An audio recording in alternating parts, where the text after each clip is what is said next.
How to stop sharing accounts on Instagram. Hello guys, this is Atticus and welcome back to another tutorial video.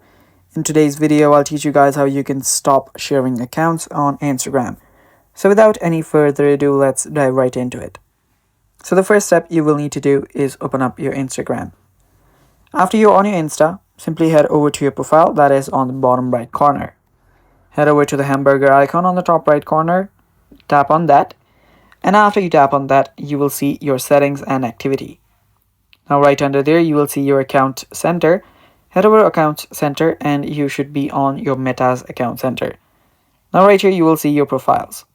Head over to your profiles and you will see all of your profiles that are connected. Now if you want to stop sharing your account, what you'll need to do is you will need to scroll down all the way and you will see your accounts section. Head over to accounts. And after you're there, you will see the remove option. Now to remove an account, that is, it will stop sharing accounts after you remove one. All you need to do is tap on the remove button.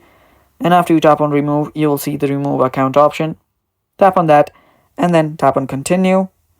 And after that, simply tap on yes, finish removing.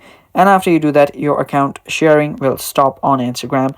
And that is how you do it, guys, and that is basically all for this video. Thanks for watching, stay tuned for more, and bye bye, take care.